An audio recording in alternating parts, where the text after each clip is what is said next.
Happy day, and thank you for visiting my channel. If you're new here, my name is Miriam, and I'm a numerologist. I do that. I just want to let you know that I also do numerology. But today, I am not going to really do too much numerology. I'm going to just eat my steak. It's 10:10 my time as this is being recorded, so yeah, this is what I eat in a day because right now this is pretty much the only food I can eat. So I eat meat and salt. I'll have chicken. I'll have fish. Most of the time, it's chicken and fish. Every once in a while, I'll have beef. And today, I'm eating some beef. Um, I'm here in my log cabin because I live in a log cabin on a farm, and this is a cow that I loved very dearly. We raised. It's not true. I bought it from this. I bought this cow from the supermarket. Um,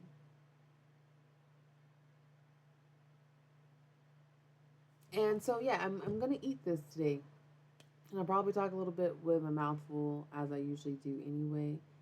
Um, this is just some beef stir fry. It's already been beef stir fried up for me,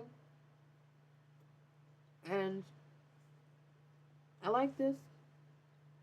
I like this. This is the main thing that I eat. I will have like last night I had a bit of yogurt. You know, I have like digestive issues, and apparently, like something, I don't know if it's something with my gut biome or if it's something with my genetics or what. We're still figuring it out. But although I love all food, almost all food does not love me. And I love the way it tastes, but I don't love the way it makes me feel.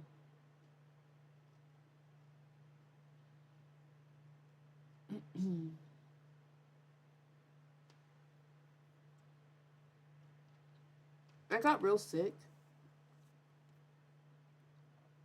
and like a lot of that was like kind of like gluten stuff, because that's like the one of the the highest one that I have an intolerance to.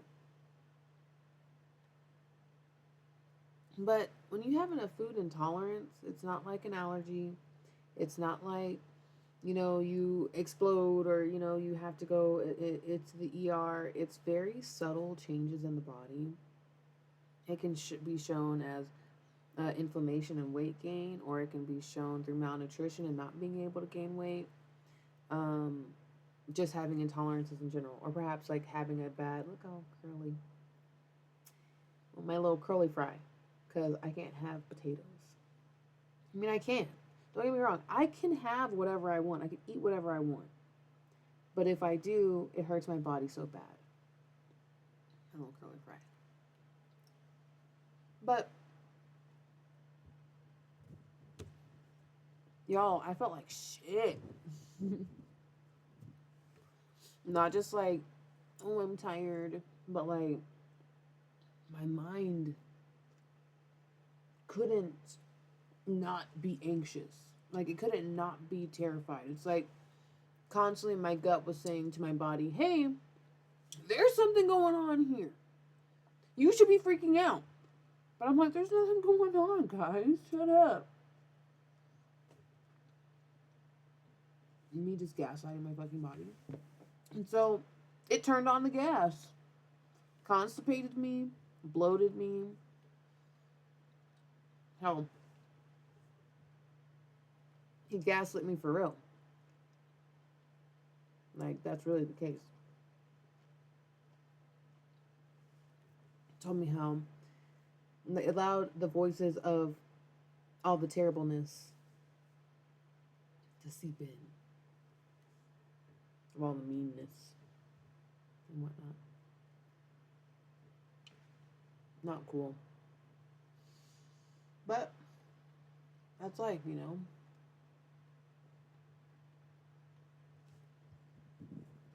We all have voices like that. Mm.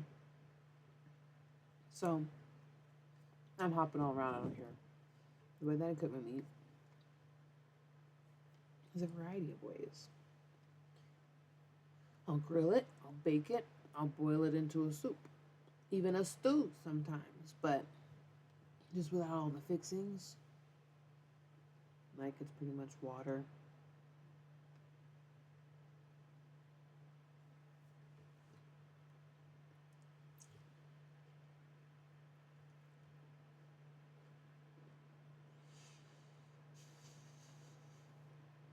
Mm.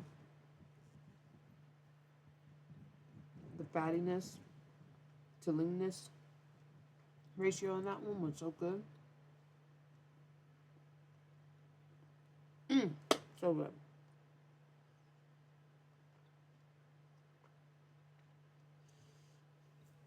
Anyway, that's just kiss. Because oh, because I'm the chef.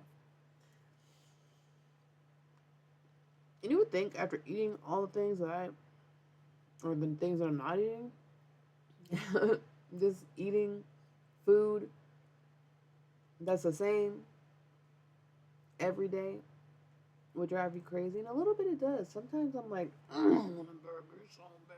Like, especially whenever, like, I'm about to start my cycle and, like, that last little bit of PMS time. Like, ooh wee. I wanted a brownie so bad. I wanted a brownie so bad. But that was not on the docket. Can't be doing that. The computer was so loud. Just I just turned it off. Anyhow,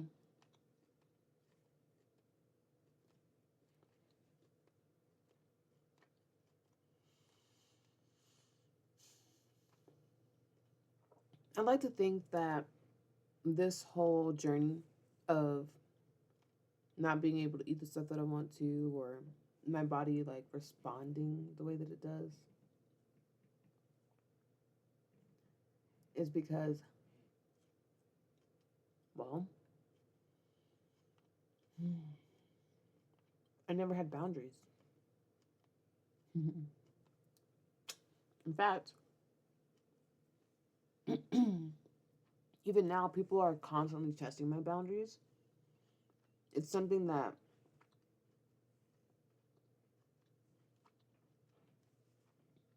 I think I bring out in people sometimes. Like, they want to see how far they can take it. And so now I'm at a point in my life where I'm comfortable saying, hey, that's a boundary. But, like,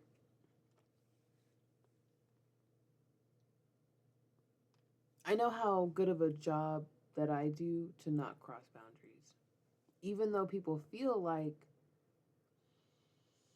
there's some sense of familiarity or something because I know so much about people. But I only know that much about people because I know that much about me. People think I'm like, oh, they're like, oh, well, she knows. Like, I just know that about you because I've seen me. That's it. There's nothing that crazy about it. I'm just telling you what I know about me that I'm able to see reflected in you. Or like you're hitting a certain key. And I'm like, oh, let me hit that note with you. Girl, I'm singing along.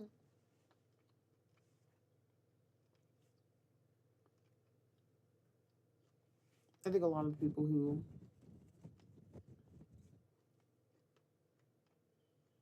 align with that thinking, like in this collective and stuff, just understand what it's like to now be in this like new journey of what it is to set boundaries. And so boundaries start with myself. So I eat meat and salt. I drink water.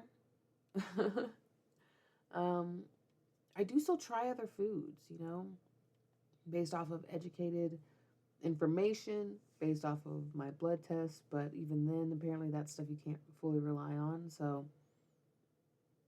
you have to really listen to your body. And in this case, being like someone with female sex hormones and going through a menstrual cycle, that's going to cause different eating habits. Like the hormones that are in us that fluctuate throughout is going to affect our eating. And so essentially, I'm being forced to get to know myself on a different level. Back to add some foods in sometimes. But I do it based off of educated guesses. I know I have certain like allergies. I have a nickel allergy. I have a very minor latex allergy. And so there are certain foods that are high in nickel and certain foods that are related to latex.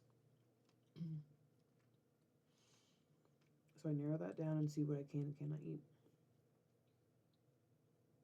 Slowly adding in some things here and there based off of FODMAPs. A FODMAP is something like that people with IBS utilize. Um,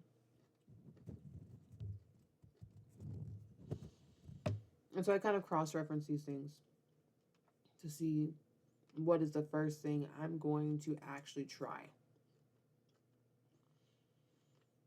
And so a lot of times what I'll try, like I tried blueberries, I tried grapes. No. I mean, they're good. They're delicious. But like, no.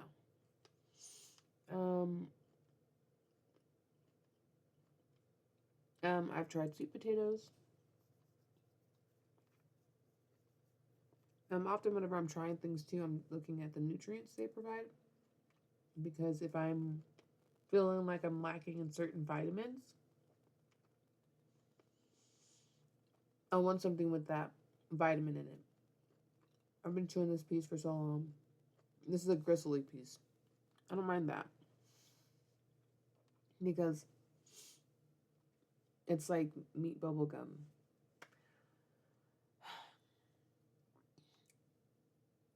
In this like day and age in this world, you know, with like all the diet cultures,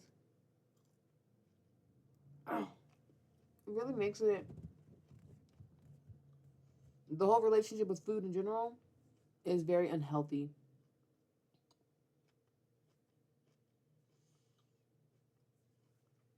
Because whenever you only eat meat and only like animals,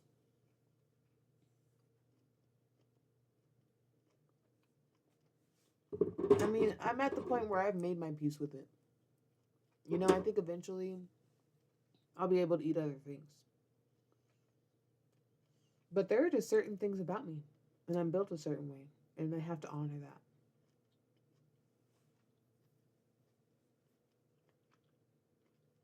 And so I talk to my meat, I talk to my foods, I talk to my salt. I mean, I give love to every part of it, to the plate that it's on. Because essentially, what it feels like for me is that these animals are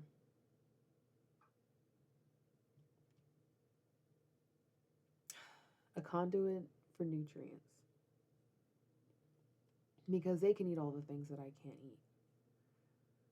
Some of them have four stomachs and can digest away. Some have pebbles in their stomachs. I'm talking about ducks. But they eat the things that I can't eat. And they're nourished by those things. And their meat and their fat is grown from those things. So still, I eat of the land. Not everybody can eat like this. Like, there are people who are, like, just allergic. You can't have. And they can have all the fruits and veggies and in the world and be totally good. And it makes them regular, actually. But for me, whenever I went on a vegan diet, I gained a lot of weight. My health declined. I was not doing good. Um, and back then it felt like a failure because I couldn't be a vegan. But it is what it is. Some people have to eat like this. Some people have to eat other ways too. But we all get to eat, don't we? I'm just thankful to have food on my plate. I'm just thankful that I have found things that I can eat because mm, that was a juicy morsel.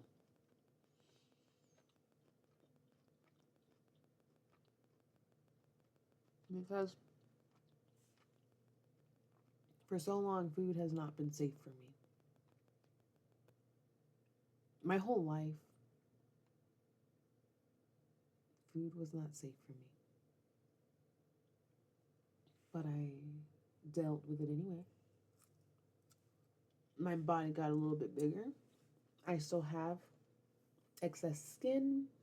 I still have the stretch marks. I still have the probably self esteem issues that are tied to it. And more than anything, I still have the bomb ass personality that comes with being a fat girl. But now I'm at the point where I was so nutritionally starved my whole life that my body was absorbing whatever it could to hold on to because it's like, hey, we are dying. Extremely slowly, but we're all dying. But it's like, hey, these guts, if they continue down this path, but even now, we're still figuring out my guts, bro. I'll tell you that much.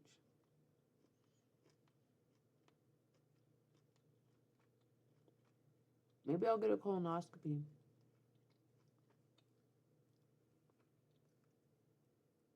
But I really don't want to. They make you drink this stuff to clear out your guts, but I'm like, what if I'm allergic to that stuff? What if that stuff makes me intolerant? What if I'm intolerant of that? Huh? Have you thought of that? Have you ever thought of what if I'm intolerant of it?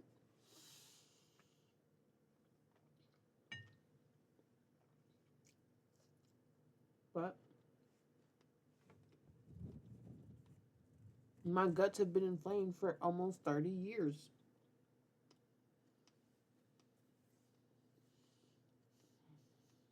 These last few or those 31 years of those last couple few have been all right.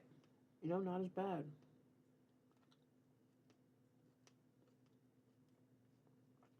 They've been more off and on. Little, like just up until April. April was whenever I discovered the truth. Now the thing is, I had gone on the quote unquote carnivore diet before. When I was desperate, I was just trying to get skinny. I wasn't trying to get healthy. I was essentially just trying my best to have an eating disorder. Woohoo! Careful what you wish for. Okay, careful what you wish for. Um, but I used to tell myself I was never disciplined enough to have an eating disorder or whatever. But whenever I went all meat, I dropped a lot of weight really quickly.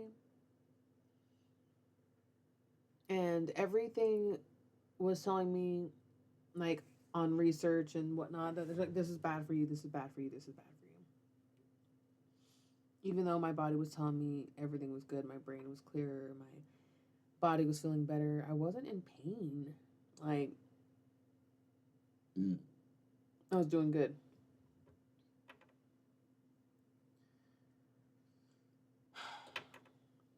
But they say add, have things, have vegetables, have fruits, because otherwise you'll end up so constipated. You're gonna end up so constipated. That's what they would tell me. And having lived most of my life constipated, like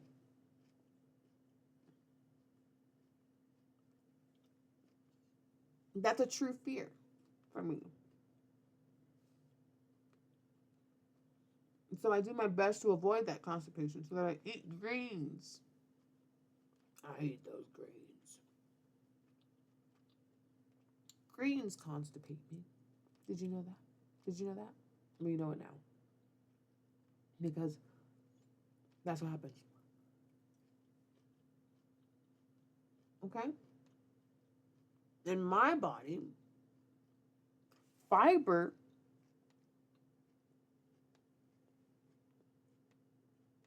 blocks things up.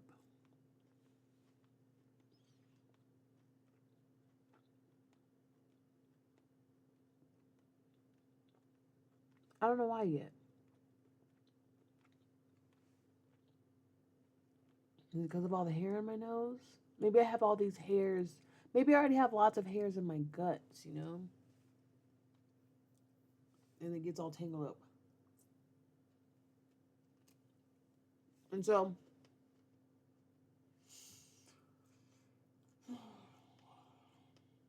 I eat what I can eat. And it's more on it, it's baked stuff, right? With salt. No butter. It's Celtic sea salt. No butter. That was a good little piece right there. Just a little morsel. So,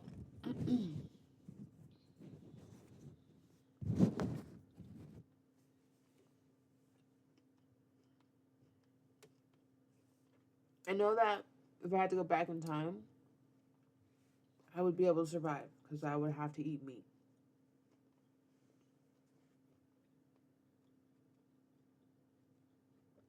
And now that I eat all this meat and stuff, I feel like a beast girl. But I got a cabin. Look at my cabin. You know any beast girls who have a cabin in the forest? Hmm? But you know, I don't shave my armpits. I don't know if I ever hairy armpits. I don't shave my mustache. I don't shave my like I don't do nothing with these anymore. And this,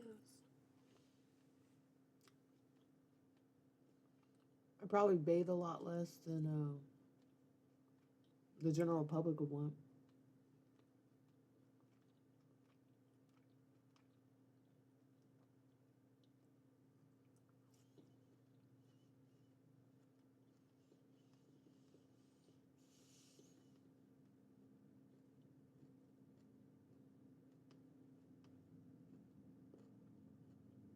Now, I don't want people to confuse me being a beast girl as being unevolved.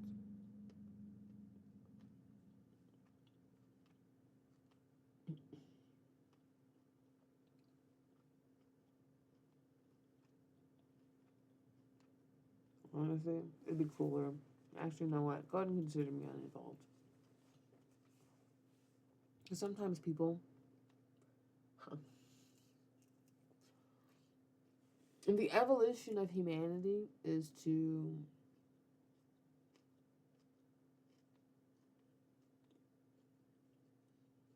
eventually have less calories spent on their brain.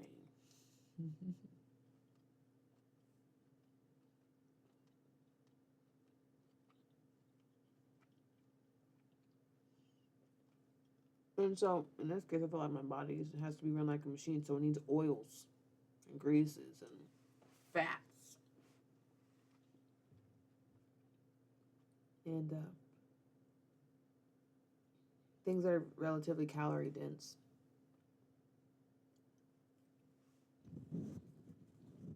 It's strange that, although I feel like I have much more energy for my brain, I feel like it has a lot less noise in it. I used to hear things. Oh, I'm spitting. I used to hear my like repeated ego of like if somebody said, "Oh, I like that dress," I'd be like, well, they probably are thinking something mean behind the compliment. So I'm just accepting the compliment because it's a cute dress. That's why I got it. Of course they would like it. But, now it's much easier to not hear those things but pulling it up. Not to give in to it and not to feel like a failure. Or someone who is an imposter or whatever mean thing I would say about myself. It's hard to even remember because they were all just a bunch of bullshit. Things that I heard other people say about other people. So then I was almost like on alert to make sure that I didn't even end up getting talked about the way that those people were talked about behind their back. Talk about me behind their back. Talk about me around and behind and around all the backs. Just like, I'm fine with you talking. I don't know what character I'm putting on right now. I'm fine with you talking. Because a lot of times it's behind my back, so I don't know. Like, that's none of my business.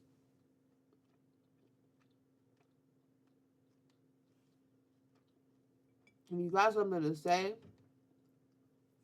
and you really want to hurt my feelings, you say it to my face. Because that hurts. Anyhow.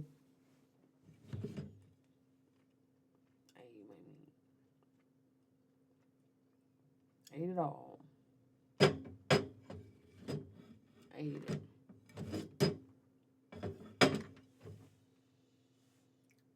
Okay, bye.